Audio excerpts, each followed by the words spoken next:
How did you know you weren't going to get the job during your job interview? A very big question, right?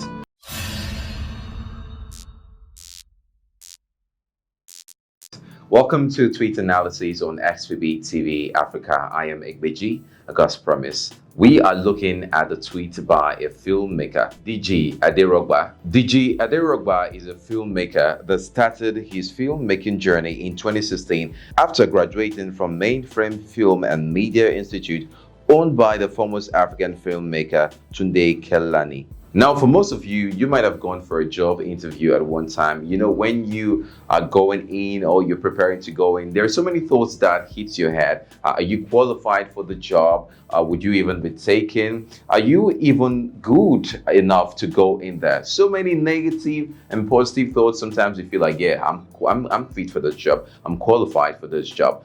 But before we go into the tweet, we want to get ourselves acquainted with some tips that you and I should keep in mind when we are going for a job interview. Number one, research the company or industry. For every interview you're definitely going to be asked questions about that industry, that company that you have come to be interviewed, or that company that you intend to work with. You must have general knowledge. Even if not specific knowledge about the company, you should be able to say one or two things about the company. This is what you do. You are going for an interview to become a teacher. You'll be asked questions like, why do you want to become a teacher? Questions that are related to the profession, questions that will show that yes, you're prepared and you are ready for that company or that profession that you want to go into. So the first thing that I said is research the company. You need to have knowledge about the company. The second thing that you need to know is learn about the open positions in the company. If possible, you can't just go there and you want to be interviewed. You're asked, why are you here? You say, I just want to apply for anything available. No, it is very wrong. That is where some of you get it wrong. You need to learn about the open positions. That means you're specific and you're intentional about that place that you want to be,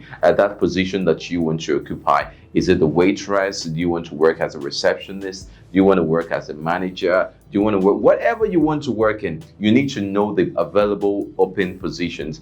Now, even if you cannot get that information, you need to present yourself in such a way that you present the things that you can do. That means if there is an open position for that, you'll be taken. But I advise that you just get a general understanding of what you want as a person before you go in there, just in case you don't even have knowledge about the open positions available. Another thing that you need to do, very important, is to do some salary research. Now, many people think that it is very wrong to get an idea as to the remuneration of that company that you want to work with. But this is it. You need to know what they are going to pay you. A very important thing. Because in the end, we're all just trying to survive and we're all trying to, make ends meet. You can't tell me you're going in there, you don't even have any idea. You need to have an idea of how much you will be paid at the end. You might not really have an insider, but you can have someone, or you can just make an estimate of how much you might be paid in there. The fourth thing that you need to know is prepare your story. You must be asked questions about your life. You need to be constructive. You don't have to start telling how your mother gave birth to you, how you went from primary school to secondary school, tertiary institution. That's if you go to that point. You need to be very constructive in everything that you say. It shows that you know what you're doing. It shows that you are very qualified to manage whatever position you are. Just learn to summarize. You don't have to give all the stories. Prepare your story. You need to also know your SP. What's your SP, your selling point? Why are you there? Why do you think you should be taken? The reason why the company should hire you for whatever service or product that you have to offer. There are so many things that we need to know, but here we're just trying to summarize it. You're going to leave your comments in the comment section below and give us more tips. But before I go, I want to let you know that the most important thing that you need to do before going for any interview is keep a balanced view of your expectations. You don't want a heartbreak. You don't want someone telling you that, oh, you're not fit for the job. I know that you're going in there because you need the job and you need money, but just keep a balanced view. No matter how good you are, Now, I want you to know that they are not just measuring your professionalism with your CV. They're not just doing that. They're measuring it with your attitude, your disposition, your perception, your ideology, so many things. So you might feel that your SP is very good and you're qualified for that position, but you might not get the job realistically. Now, let's go examine some of the tweets that we have here. And here is the first one. This one here says, when I humbly asked the interviewer to return my resume and cover letter after asking me who is the deputy governor of Adamawa State in 2015, I just smiled, stood up, and gently walked away. A very funny one. But the truth is, you might be asked questions you would not be able to answer. That doesn't mean you're dull. That doesn't mean you're not intelligent. It just means that you don't have the answer to that question. But it's very normal to ask, general questions that they expect you to know. But sometimes, come on, your brain is not the internet and you can't know everything. But my brother, you didn't have to walk away. Going further to another tweet, this one says, one time we were recruiting for a security guard in my former place. We asked him about the work experience on his CV. He said, I know work there. They just write down for me. I rolled with laughter. Imagine that. Some persons don't even know how to construct their CV. Well, you just have to pay me and I'll teach you how to do that. Another one says, got to a point I felt I was the interviewer. I just asked them the kind of performance appraisal they used. When they told me, I said, your style is flawed. You should use MBO or 360. When I heard, thank you, ma, I knew I wasn't getting the job. Come on. You go for an interview and you just want to let them know that you're too intelligent and you intimidate them. If you try that in the place I come from, you might not just get your job.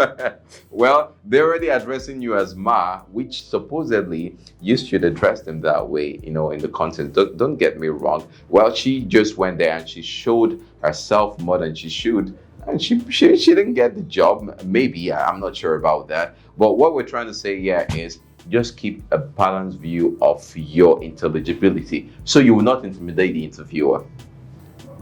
Going further, another here says, I went for this teaching job interview, and after my first phase, they gave us a marker to teach them as they would teach students. They said I should start doing number basis conversion.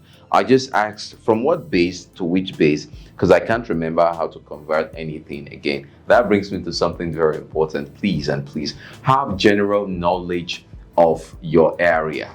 Very important to have general knowledge. You should be able to define, you should be able to say something about that field of yours. It shows that you are good. Even if you're not able to give a specific knowledge or understanding of that concept, you should be able to say something related slightly or majorly. And this last tweet here for today says, use football age on my CV because of the reduction in age. I didn't notice I finished secondary school at the age of 10 years. Interviewer pointed it out and said I looked older than my age. I told him it was because of hard life. The man said, but you look better than me. Wow. Why should you lie in your CV? Just say the truth. Now, she didn't even know when she made the interview understand that she graduated from secondary school at the age of 10. Like how? Because you're not being sincere with your CV. Well, we're just trying to have fun here because we know you're having fun out there, and this is what we think. You can also leave your comments. What was your experience when you went for an interview? Have you had a very weird, unexpected experience? You should leave that in the comments section below. If you also have other points as to how you can get the job when you go for an interview, leave it there and we'll look at it. Don't forget to also like, share, subscribe to our YouTube channel, and turn on the notification bell so when we drop our next video, you will be the first to get notified. A special thank you to all our sponsors. Thank you so much for sponsoring us, because we are here because you made it possible. You too can sponsor this program. You just have to reach us through the numbers displayed on your screen. Thank you very much. This is XPB TV Africa, and I am Egbeji, God's Promise.